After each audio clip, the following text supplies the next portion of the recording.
All right, Shalom. Shalom. All right, what you doing? All right, with Akim here from Great Millstone, Atlanta, coming back with a quick, I guess, GMS Godspeed. All right, before we start, I'm gonna give all praise, honor, and glory to Yahweh, Ba'Shem, Yahushai, Ba'Shem, Rakabadash. All right, double honors to the apostles, elders of Great Millstone. Shalom to the elect, man. All right, so basically, we want to get into a quick lesson, basically going to your conduct at camp. You know, when you on highways and byways, when you're putting the word of Yahweh Ba'Shem Yahushai out there, it's a certain code and conduct that you want to follow, man. You know, and not just be out there just wilding out. Bringing weapons and all these different things. You know, you basically see the spirit is not with it. You know, you're not following, basically not following the spirit, man. You know, and by doing that, you can lead yourself and the rest of your camp, all right, and down a path of trouble, man. That's right. You know, you don't want to do that. That's why we gotta continue to follow the scriptures, man. Do what the scriptures say. All right, so through the spirit, we're gonna hit a few points, all right, and Lord willing, this to be edifying. All right, so we can start with This is Proverbs chapter 1, verse 1. The Proverbs of Solomon, the son of David, king of Israel, to know wisdom and instruction, to perceive the words of understanding, to receive the instruction of wisdom, justice and judgment and equity. Right. That's like when you read the book of Proverbs and like the book of Sirach in the Apocrypha. It's a lot of wisdom in Proverbs on what to do in certain situations, man. And you got to read, digest these things spiritually, and you apply it in your everyday walk, especially on the highways and byways, man. You know, when you out there preaching the word with brothers, you know, it's a certain, as I mentioned, code and conduct that you want to follow, man. You know, so go ahead. Verse 4, to give subtlety to the simple. Yeah, to give subtlety to the simple, man. All right, when you go into that word subtlety, basically means to be crafty. You know, you gotta be just like how the so-called white man is crafty on the left-hand side. You know, you want to be crafty in righteousness, man. Knowing how to maneuver and get around in certain situations, man, using this word, man. That's right. You know, so when you out on the highways and byways, you gotta know how to use that craftiness as well, man. Know how to diffuse certain situations. You know, knowing in the back of your mind, knowing that Esau's out to get us, right, and paint us as monsters and terrorists. You know, common sense. You would not bring a goddamn gat to the camp, man. Yeah. You know, that's foolishness. You giving the so-called white man ammo, no pun intended. You know, to crack down, man. You know, you teaching in the area where every week you getting into a brawl or a fight. You ain't gathering no fruit. You know, just a bunch of dusty ass jakes arguing all the time. Nothing's gonna come out of that, man. And Lord willing, we're gonna hit that in Matthew's where Yahushua himself said, you know, basically if the people don't receive you, man, yeah, you basically leave, man. What's the point of even speaking there, man? You know, but Jay got this spirit of now we're gonna wake up the Negroes. We're gonna go to the trenches, go to the hood. Nothing's gonna come out of there, man. That's right. You know, it's other Israelites that don't live in the hood, man. Might live in the suburbs that gotta hear the word. Some that live in the country. That's right. You know, hey, different countries and areas. You know, so you gotta apply these scriptures, man, and not just go off your own will. You go ahead. Finish off verse 4. To give subtlety to the simple, to the young man, knowledge and discretion. Knowledge and discretion. All right, so the scriptures give you a level of knowledge and discretion. You gotta be discreet when you move in this truth, man. You know, because pretty much brothers got a target on their back, man. That's right. And you gotta move in a way where it's like you gotta kind of fly under the radar, so to speak. Even at camp, you know, even though we're out in the in the public, you know, we put our faces out there, you know, making our bodies live a sacrifice. It's still a way you do it, man. That's right. You know. Don't bring a gun to camp. Don't bring a damn a knife. You know, Jay got a knife this big at the camp. Crocodile Dundee knife. Yeah, like for what, man? We ain't out there. We spiritual men. You know, like Jay could say, I'm spiritual, but you really carnal, man. You know, what need do you have to bring a knife to the camp? You ain't out there to cause no physical harm to nobody. Now, of course, you defend yourself. You know, if somebody rushes you or whatever, common sense, you're going to do your thing. But that's not our intention. Our intention is to basically hurt them with the word, man. You know, that's why I speak about what's that, Hebrews 4. You know, the word being basically being like a sword, man. That's right. You know, it cuts asunder. You know, let this be your weapon, man. Not no goddamn gun. You know, I think that was it on that. Yeah, something else. This is 2 Corinthians chapter 10, verse 3. For though we walk in the flesh, we do not war after the flesh. Yeah, you bring it down to verse 4. For the weapons of our warfare are not carnal, but mighty through the Most High to the pulling down of strongholds. And you know, that's been the topic of this week. You know, you have videos of guys pulling out guns at camps, and they really don't believe in the power of Yahweh Bashim al-Shah. They don't really believe that the Lord is going to set up a standard. When you come out to the camp with a rusty ass pawn shop gun, you're not believing in the standard according to Isaiah 59:19. You're not believing that the Lord is going to set up a standard for you. You don't have the faith that the Lord is going to protect you in these days. That's why we go out with no guns. We don't have daggers. Okay, you know, like these other camps that call themselves Dagger Men. You know who you are. They call themselves Dagger Men. They come out with guns. They don't obviously read these scriptures because they're just parrots. You know, the Bishop of Tazawam had put out a lesson last week that you don't want to be a parrot in this truth, man. And a lot of guys is following that same spirit of being parrots. They just want to quote scriptures, but they actually don't live the scriptures. So that's why you got niggas at the camps with guns and hell.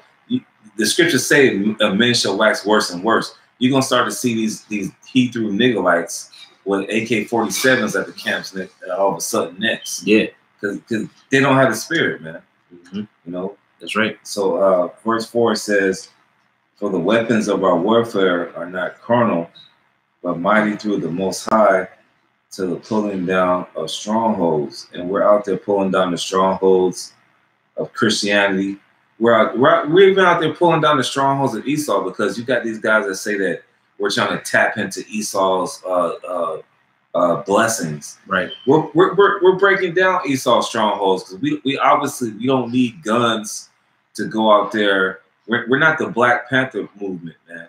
All right, we're not the Nation of Islam where we're 100 deep, and we have niggas with baby faces and bow ties, man. We come to our power source from Yahweh Bashim al-Shah. All right, that's the ultimate power source. Sometimes we be out here and we don't even know the enemies that we're dealing with, but the Lord has our back because we're out there presenting our bodies a living sacrifice. That's what we go through when we are out here in the highways and byways. The Lord is defending us, even when we're not really even thinking about it, man. So how much more when some guy comes up to the camp with a so-called gun? And we all know Jake is not about that life. Jake is a coward. We all know Esau has the blessing. So Jake is not really about that life. Jacob talk shit, and Jacob say that he got the gun. And Jake is not really going to do that, man. Right. You know? That's right. Yeah, because at the end of the day, man, this is a spiritual ministry, man. You know, you don't see a Great Millstone getting up arms. Yeah. You know, doing videos at the goddamn gun range. Right. You know what I'm saying? With you know, the Tech 9s and Mac 10s. You know, letting them off at the gun range. What type of edification is that, man? And if I can say, yep, they've already, these other camps like ISUPK, IUIC, HOI, GOCC, they paint us as the worst thing since mold on week old bread. Right. And we rapists, we're thugs, we're bums. We're not out here with guns and knives and switchblades, man. All right, and you're gonna start to see that the Lord is making that difference between the house of David and the house of Saul, man. Every week you're starting to see the difference between the house of Saul and the house of David. You got niggas out here with guns, man. And the scriptures, like this scripture I'm about to pull out, this is Psalms 44 and 5. I'm gonna start at verse 5. Through thee will we push down our enemies through thy name, not our own accord, right? Through the name of Yahweh B'Shem Shai, will we tread them under that rise up against us. And the pointed verse is in verse 6. For I will not trust in my bow, neither shall my sword save me. And these are the scriptures that men take for granted, and they go out to the highways and byways on their own accord. And like I said, this is what's going to separate us from the house of Saul. You know, Saul, he was the one that was jealous. If you go into 1 Samuel, he was the one that was jealous of David. He was the one that was always trying to do something on his own accord. And you saw what happened to Saul. So we got to follow in that spirit of David, being humble. All right, be really ready to execute whatever the Lord says, not on our own accord. That's right. That's right. Yeah. More. I had something to back you up. Wow. Kind of going into you mentioned the house of David and the house of Saul. And that's what's happening, man. You're seeing the separation, you know, or the Lord's creating a distinction between who's the real man of the Lord, who's not, man. You know, you're seeing these different camps are getting exposed, you know, for extortion and, you know, supposedly murders. There's like all sorts type of wickedness and folly going on, man. All right, but the sincere men continue to what? Thrive in the spirit. The faith is growing. You know, they're becoming more established in the spirit. This is let me read this real quick. This is 2 Samuel 3 and 1. It says, and now there was a long war between the house of Saul and the house of David. So yeah, then you got Jake talking about, man, why camps always going at each other? It's always been a war, man. It's always been that division. You know, that you know, the ones of the house of Saul always come back in their lot. You know, and then the ones of the house of David always come back in their lot, man. So it's always going to be a separation. All these camps not supposed to be all together, man. Because you got some camps of the house of Saul, and we here at Greek Milsom, we believe we are the house of David, man. That's right. We're doing the things pertaining to what the house of David would do. All right. It says, I'll read on. It says, but David waxed stronger and stronger, and the house of Saul waxed weaker and weaker. You see that? So yeah, that's what you see right now, man. Certain Israelite camps are being put on the spot, they're being exposed. Yeah. You know, they're being weakened. You know, all the wickedness is coming out. But hey, meanwhile, you know, the men at Great Millstone, hey, brothers just doing the work, man. Right. You know, brothers are becoming more wise, more circumspect. Faith is being built. You know, purging all these different things. You know, and how about Shem Shah is dealing with brothers, man. Starting with the apostles L's on down. God, you got these House of Salt Israelites that's in front of strip clubs, asking a goddamn dirty ass stripper, right, for her hand and trying to be her man. You know, you got Israelites that's in front of these nigga clubs, in front of T Grizzly concerts and whatnot. I mean, the Lord commanded us in Matthew the 22nd chapter to go to the highways and byways, not to go to T Grizzly concerts and strip clubs, man. If common sense will play into your head, you would start to see that, well, the men of the Lord, they out there week in, week out. It could be 20 degrees, it could be 80 degrees. They out there. But these other guys, like the scriptures say, man wax worse and worse. They're finding ways outside. They're trying to reinvent the wheel. They're like, well, it's boring going to the highways and byways. Let's go to the strip club. Let's go outside the strip. Let's go outside Magic City, right? And try to preach to hoes who ain't gonna get it. Preach to niggas who ain't gonna get it. And you can clearly see who the Lord is choosing and who the Lord is not choosing, man. You know. Yeah, and if it's not clear to you viewers out there, you know, that may come across these videos, it's gonna be made clear real soon, man. That's right. All right, who's really serious about pushing this word, or who's just about their own belly, man? That's right. You know, trying to teach the word to get fame, get attention, to try to get a woman or something like that. You know, it's gonna be brought out, man. You know, you got a lot of like the brother One Gabar mentioned. You got a lot of clout chasing Israelites out here, man. You know, that's right. That's right. You got something? I got something. Matthew 10. Okay, go ahead. This is Matthew 10, chapter 10, verse 14. And whosoever shall not receive you, nor hear your words, when ye depart out of that house or city, shake off the dust off your feet. Right. That's going into to these camps, man. You know, we've shook the dust on many places. The brothers have been persecuted at certain spots.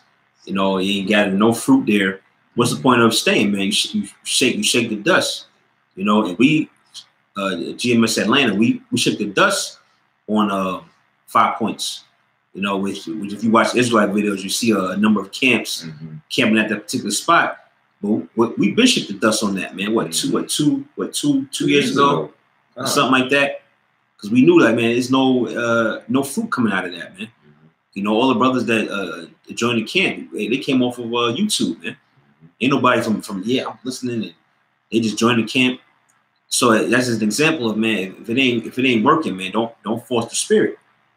That's what this lesson is going to, man. Following the spirit, you know, letting the spirit of Yahweh Shem Yahushua lead you and guide you, do the right thing, man. Not just doing your own will. That's right. You know. Go ahead. Let me see. That's it on that. And that was it. Did you have anything else? Because we could probably wrap up on this. I know we going a little over time, but this is basically going back to the point of being spiritual, man. Not trusting in the flesh, you know, not trusting in these carnal weapons. Was that the brother brought out? Hey, that's Esau's blessing, man. The sword, you know. Our blessing is this truth, man. The Lord gave us this weapon to fight with, man. All right, so I'm gonna read this. This is Ecclesiastes 9 and verse 18. It says 18. It says, wisdom is better than weapons of war. You see that? So with the wisdom of Yahweh Shem Yahushua is better than a damn pistol or machete, man. You know, this is how you fight in this world, in this society, man. At all times, at your job, your day-to-day life. All right, especially on the highways and byways, man. You always apply the wisdom of Yahweh Shem Yahushua. This is better than weapons of war, man. Going to these carnal weapons, man. You know, this is wisdom is better than the weapons of war, but one sinner destroyeth much good. And that's what you these other camps, man. Or guys that's not moving in the spirit, hey, you liable to go off and sin, man, because you're not following the script. And you destroy much good, man. Something that was set up, you basically spoil it. You know, by you not following the spirit, you're liable to destroy something that was good, man. It's a cancerous spirit. That's right. You know, not following the wisdom and understanding of Yahweh Shem Yahushua. You know, so do you have anything else? Wow. All right, so yeah, we're gonna end it off there. Lord willing, this was edifying. All right, we're gonna give all praise, honor, and glory to Yahweh Shem Yahushua, Shem Kakadash. All right, double honor to the apostles, elders, the great millstone. Shalom to the elect. All right, Lord willing, to the next video. Shalom. Shalom.